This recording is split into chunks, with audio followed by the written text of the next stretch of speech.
दीदी घरी नसताना तिचा 1 वर्षांचा मुलगा माझ्याकडे दूध पिण्याचा हट्ट करू लागला. तो काही केल्या शांत व्हायला तयार नव्हता. त्याला शांत करण्यासाठी माझ्याकडे दुसरा कुठलाही पर्याय नव्हता. म्हणून मी त्याला माझ्याजवळ घेतलं. तेव्हा जिजू त्यांच्या खोलीत शिरले. जिजू खोलीत आले तेव्हा मी अंगावर पांघरूणही घेतलं नव्हतं. तेव्हा मला त्या अवस्थेत पाहून जिजूंची नजर फिरली. मग काय, त्यांनी त्यांच्या बेडवरच अगदी जोशात माझी आरतीने तिच्या मुलाच्या वाढदिवसासाठी मला 2 दिवस आधी बोलावलं होतं. आरती माझी लहानपणीची चांगली मैत्रीण होती. आरती माझी बहीण आणि मैत्रीण दोन्हीही होती. तिचं लग्न होऊन 3 वर्ष झाले होती. तिच्या मुलाचा पहिला वाढदिवस असल्यामुळे ती तिच्या मुलाचा वाढदिवस थाटामाटात साजरा करणार होती. तिने तर खास मला फोन लावून 2 दिवस आधी वाढदिवसासाठी बोलावलं होतं. जिजूही फार आग्रह करत होते. वाढदिवसाच्या दिवशीच मी आरतीच्या घरी पोहोचले. मी जशी तयार होऊन डेकोरेशन हॉलमध्ये गेले, मला बघताच जिजूंनी माझी गळाभेट घेतली. आरती कुठे आहे त्याबद्दल मी जिजूंना विचारलं. तर ते माझा हात पकडून माझ्याशी गप्पा मारू लागले. मी पुन्हा एकदा आरतीबद्दल विचारलं.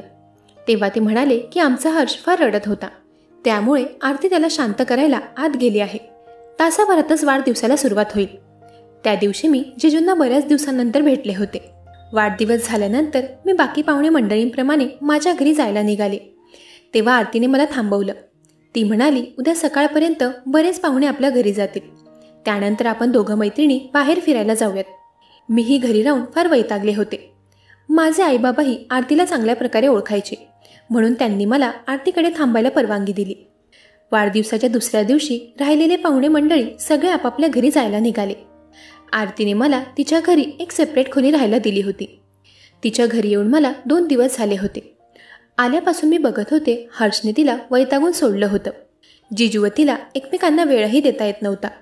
एके दिवशी मी आरतीला म्हणाले की हर्ष आता 1 वर्षांचा झाला आहे. त्याला आईची एवढी गरज भासणार नाही. तू त्याला 1 दिवस माझ्याकडे सोड व तुम्ही दोघे बाहेर फिरायला जा. आरती मला म्हणाली, हर्ष तुझ्याकडे राहणार नाही. मी तिला प्रॉमिस केलं की मी हर्षला माझ्याकडे अगदी व्यवस्थित सांभाळेन. माझ्यावर विश्वास ठेवून आरती दुसऱ्याच दिवशी जिजूंसोबत बाहेर फिरायला गेली. त्या दिवशी हर्ष दिवसभर माझ्याकडे होता. त्याला मी अगदी छान प्रकारे खेळवलं व खाऊ पिऊ घातलं. तो माझ्याकडे फार लाडाने राहिला होता. संध्याकाळी 7 वाजता आरती घरी आली. हर्षला माझ्याकडे खेळताना पाहून ती आवाक झाली होती. आरती म्हणाली, हा त्याच्या आजी आजोबांकडेही एवढ्या शांतपणे राहत नाही. हर्ष तर खरंच माझ्यात फार रमला होता. रात्री झोपण्याच्या वेळी तो हट्ट करू लागला की मी त्याच्याजवळ झोपावं. त्याच्या हट्टापायी रात्री मी आरतीच्या खोलीत झोपले होते व जिजू माझ्या खोलीत झोपले. मध्यरात्री अचानक मला माझ्या अंगावर हात जाणवू लागला.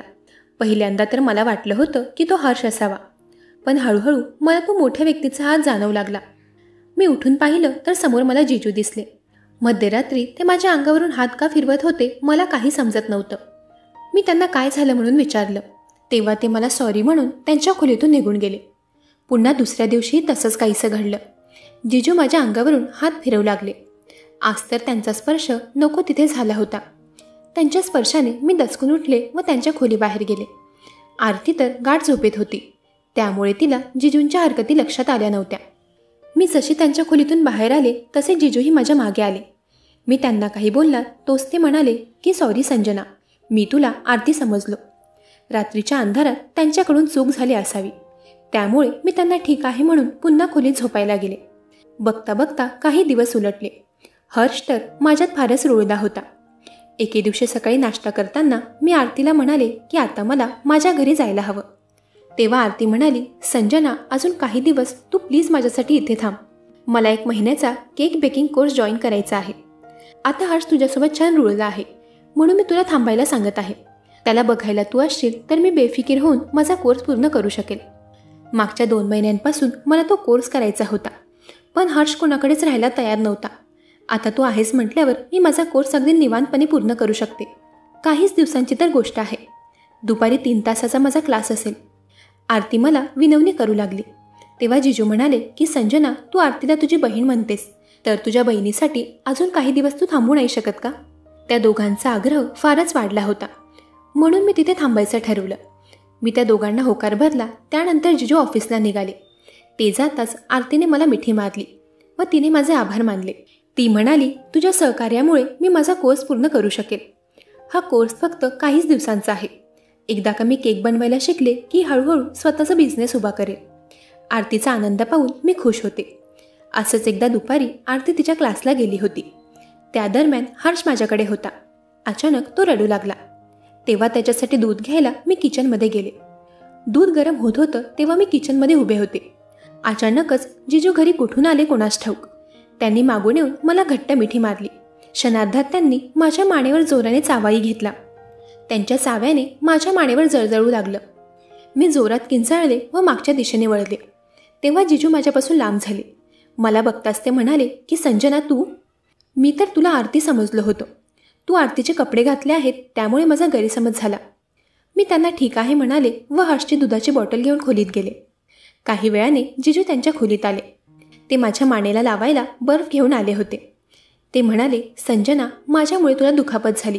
ते मला काही ठीक वाटत नाहीये. माझ्या चुकीची शिक्षा मला मिळायला हवी. असं बोलून ते त्यांच्या हाताने माझ्या मानेवर बर्फाचा शेक देऊ लागले. माझ्या मानेवर बर्फ फिरवत असताना जिजूंची नजर मला काही ठीक दिसत नव्हती. तेव्हा मी त्यांना म्हणाले जिजू तुम्ही माझी मदत केली त्यासाठी धन्यवाद. आता मला बरं वाटतंय. जिजू काही तासांपूर्वीच तर तुम्ही ऑफिसमध्ये गेला होतात. मग आज लवकर घरी कसं आलात. त्यावर ते म्हणाले आज ऑफिसमध्ये मला जास्त काही काम नव्हतं म्हणून मी घरी निघून आलो. त्यांच्या बोलण्यावर होकार भरून मी त्यांच्या खोलीतून बाहेर पडले. हर्ष दूध पीत झोपी गेला होता. काही वेळातच आरतीही घरी आली. संध्याकाळी चहा पीत असताना आम्ही सगळे सोबत बसलो होतो. तेव्हा जिजू म्हणाले की रात्री आपण डिनरसाठी बाहेर जाऊयात. तेव्हा आरतीने यायला नकार दिला. ती म्हणाली रात्री 7 ते 8 माझा बेकिंगचा ऑनलाईन क्लास आहे. शुभम मी तुला आधीच कल्पना तर दिली होती. आरतीने तिच्या ऑनलाईन क्लासबद्दल आधीच कल्पना दिली होती. तरीही जिजूंनी डिनरला जाण्याचा विषय काढला. पुढे ते म्हणाले आरती तू फक्त स्वतःचा विचार करू नकोस. तू डिनरला येऊ शकत नाही तर मी संजनाला बाहेर घेऊन जातो. ती गेल्या काही दिवसांपासून आपल्यासाठी किती करत आहे. आल्यापासून ती घरातच आहे. तिलाही कधीतरी बाहेर घेऊन जायला हवं. जिजूंनी त्यांच्या गोड बोलण्यात आरतीला असं घेरलं होतं की तिला त्यांचं बोलणं पटलं होतं. आरती म्हणाली संजना तुझे जिजू बरोबर बोलत आहे. तू खरंच आमची फार मदत करत आहेस. तू घरात फार बोर झाली असशील. संध्याकाळी तू तुझ्या जिजूंसोबत डिनरला नक्की जा. संध्याकाळी माझ्या खोलीत जिजू एक 1 पीस घेऊन आले. ते म्हणाले डिनरला जाताना हा ड्रेस घालून तयार हो. हा ड्रेस खास आरतीने तुला दिला आहे. जिजूंच्या बोलण्यात मला लबाडी जाणवत होती. आरतीच्या नावाखाली त्यांनीच मला त्यांच्या आवडीचा ड्रेस आणून दिला होता असं मला वाटत होतं. असो डिनरला जाण्याची वेळ झाली होती म्हणून मी तो ड्रेस घेतला व तयार झाले. मी तयार होऊन बाहेर आले तेव्हा आरती म्हणाली अरे वा तू तर तुझ्या जिजूंसोबत डिनरला जायला फारच उत्सुक दिसत आहेत. आरतीच्या बोलण्यावरून असं वाटत होतं की जणू तो ड्रेस तिने माझ्यासाठी पाठवला नव्हता. मी तिला काही विचारणार तोच जिजू म्हणाले की आरती तुझ्या कोर्सचा वेळ होत आहे. आम्हीही निघतो म्हणजे रात्री मला लवकर घरी येता येईल. मी जिजूंसोबत डिनरला निघाले होते. डिनरसाठी जिजू मला ज्या हॉटेलमध्ये घेऊन आले होते तिथे मला फॅमिली कमी आणि कपल्स जास्त दिसत होते. तिथलं वातावरण अगदी प्रेममय होतं. पण मी तर माझ्या प्रियकरासोबत नाही तर जिजूसोबत डिनरला आले होते. जाऊ देत वातावरण कसंही असो मला काय हा विचार करून मी पुढे जाऊ लागले. जिजूंनी माझ्या गळ्यात हात टाकून हॉटेलमध्ये प्रवेश केला होता. डिनर करत असतानाही सारखे ते माझ्या उघड्या पायावर हात ठेवत होते. मी त्यांच्यापासून जेवढ्या वेळा बाजूला सरकत होते तेवढ्या वेळा ते माझ्या जवळ येत होते. लवकरात लवकर डिनर संपवून आम्ही घरी पोहोचलो. रात्री आरतीच्या खोलीत झोपायला जाण्यासाठी मी नकार दर्शवला.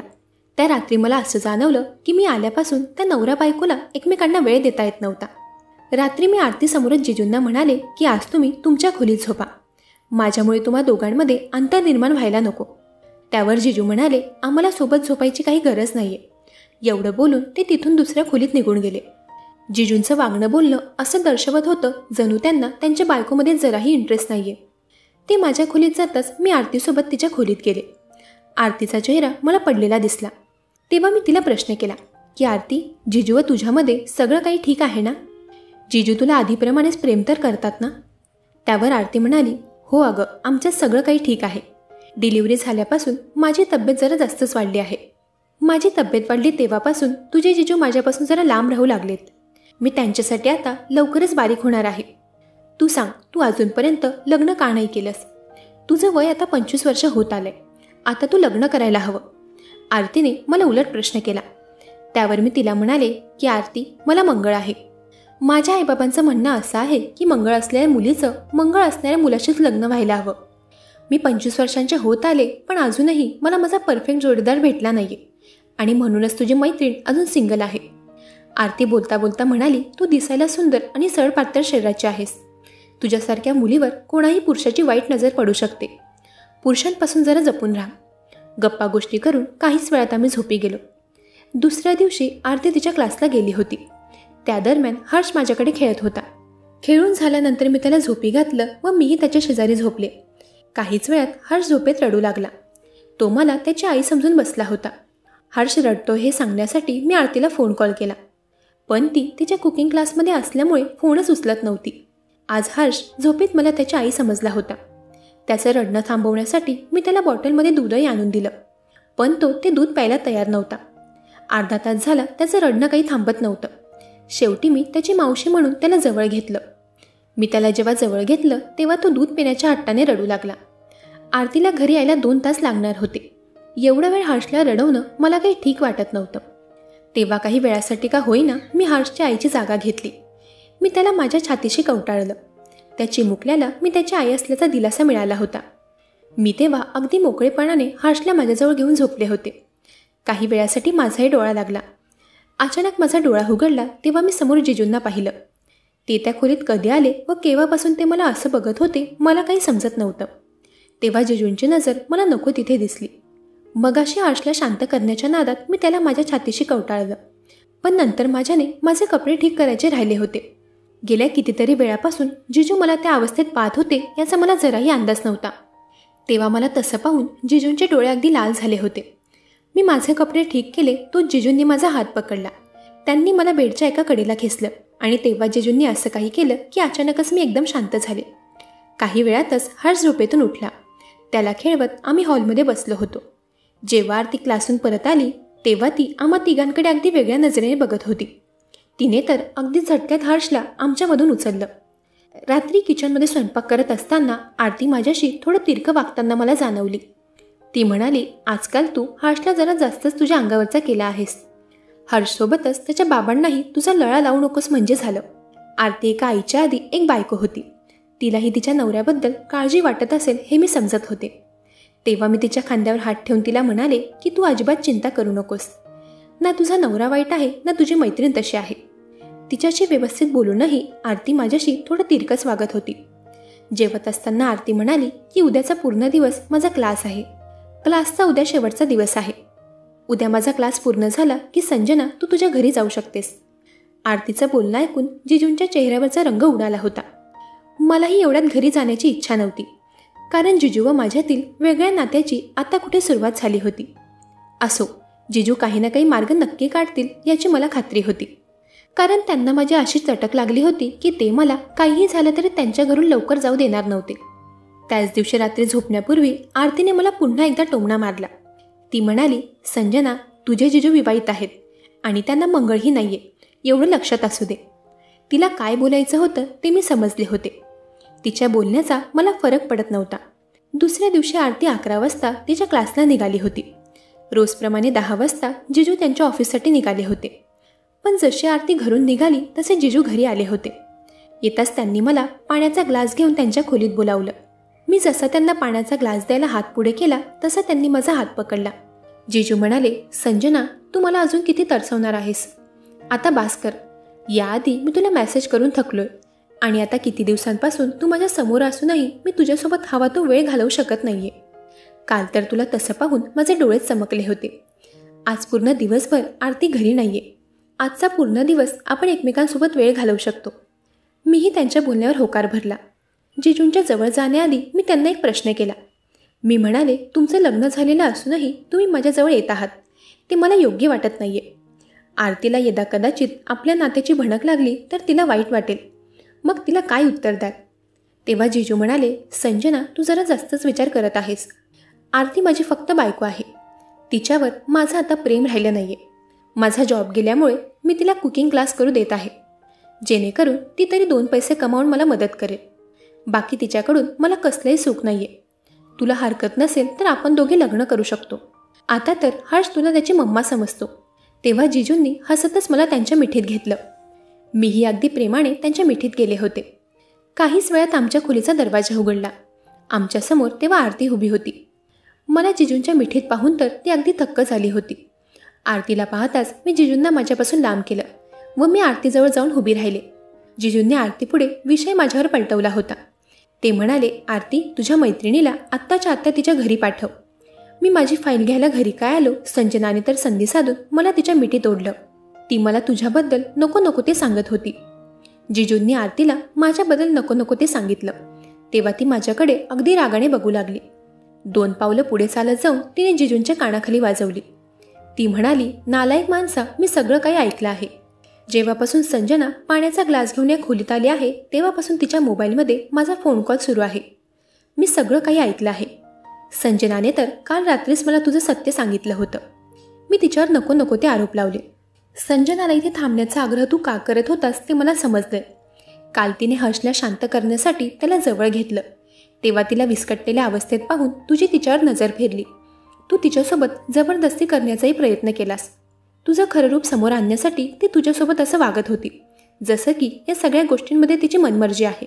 तू तुझ्या ऑफिसमध्येही एका महिला कर्मचारीची छेड काढलीस म्हणून तुझी नोकरी गेली आहे हेही मला समजलंय. दर 6 महिन्यांनी तू कंपनी का चेंज करत असतो ते आता मला समजतंय. गेल्या 3 वर्षांपासून तू मला वेड्यात काढत होतास. मी घरात प्रत्येक गोष्टीची काटकसर करत होते आणि तू माझ्याशी खोटं बोलून बाहेर मुलींवर पैसे उडवत असायचास. तू संजनाला केलेले नको नको ते मेसेज तिने मला दाखवले आहेत. जिजूंचं खरं रूप मला आरतीसमोर आणायचं होतं आणि ते तिच्यासमोर आलं होतं. जिजूंनी माझ्याकडून नको त्या गोष्टींची मागणी केली होती पण मी माझ्या मैत्रिणीला धोका देऊ शकत नव्हते. गेल्या 2-3 दिवसांपासून आरतीला माझ्यावर व जिजूंवर संशय होता त्यामुळे ती मला टोमणी मारत होती. शेवटी काल रात्री मी तिला सगळं काही खरं सांगितलं की कशाप्रकारे तिचा नवरा माझ्या मागे लागला आहे ते. त्या दिवसानंतर आरतीने तिच्या नवऱ्यापासून वेगळं होण्याचा निर्णय घेतला. माझ्यामुळे तिचा संसार तुटला असं मी समजत होते आणि हे मी तिलाही बोलले. तेव्हा आरती मला म्हणाली की संजना, तू माझा संसार तोडला नाहीयेस. तू तर मला खूप मोठी हिंमत दिली आहेस. आज तुझ्यामुळे माझ्या नवऱ्याची सत्यता माझ्या समोर आली. नाहीतर मी त्याला माझं सर्वस्व म्हणून त्याच्यासाठी सगळं काही करत होते पण तो बाहेर मुली चाळण्यात व्यस्त होता. बायकोची काटकसर कष्ट त्याला कधीच दिसले नाही ना त्याला ते कधी दिसले असते. तू वेळीच माझे डोळे उघडलेस. तुझ्यामुळेच मी माझा क्लास पूर्ण करू शकले. आता लवकरच मी स्वतःचा छोटासा व्यवसाय सुरू करेल. स्वतःच्या पायावर उभं राहून मी माझ्या मुलाला वाढवेल. माझ्या आयुष्यात मला धोका देणाऱ्या लोकांची अजिबात गरज नाहीये. आरतीने माझे आभार मानले. तिचं म्हणणं होतं की मी तिला एका खोट्या नात्यातून बाहेर पडायला खूप मोठी मदत केली आहे. आता आरती तिच्या माहेरी आहे.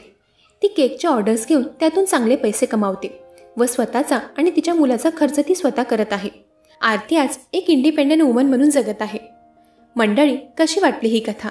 ही कथा तुम्हाला आवडली असेल तर व्हिडिओला लाईक आणि चॅनलला सबस्क्राईब करा. त्याचबरोबर बेल आयकॉनवरही क्लिक करा. ऐकत रहा मनाचे बोल.